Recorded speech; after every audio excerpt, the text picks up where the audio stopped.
l'histoire, finalement, c'est un regard sur le passé.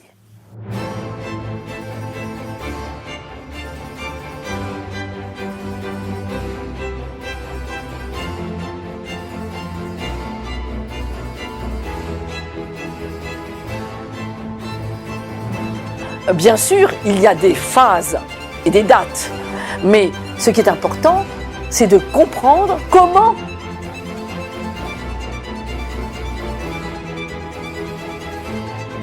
est-ce que ça s'est passé, avec quelle sensibilité, avec quelle transformation.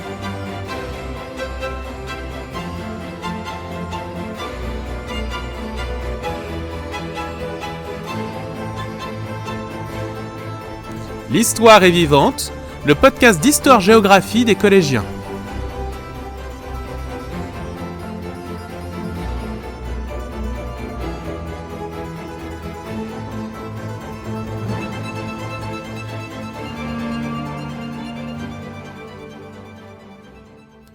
Bonjour à tous et bienvenue dans cette 3e édition du podcast d'histoire fait par des élèves, pour des élèves.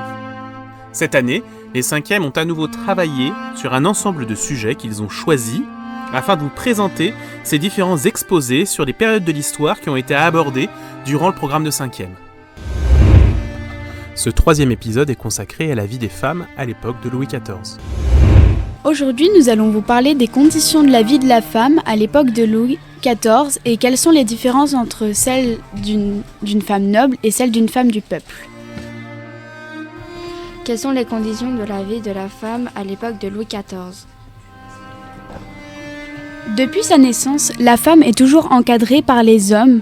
Enfant, elle doit obéissance à son tuteur, frère, père ou autre. Épouse, elle se plie aux exigences de son mari.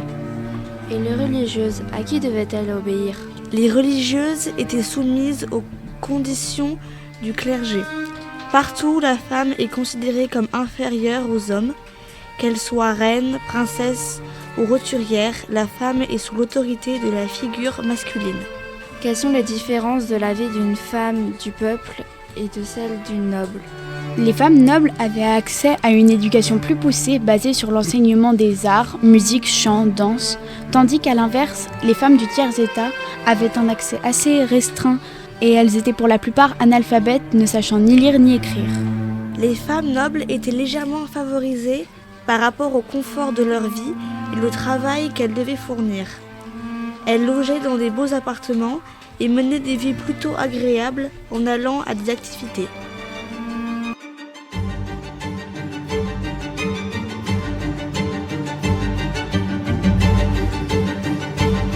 Ce podcast a été entièrement réalisé par les élèves de la classe de 5e qui ont choisi les sujets, réalisé le travail de recherche, rédigé les dialogues et enregistré l'émission que vous venez d'entendre.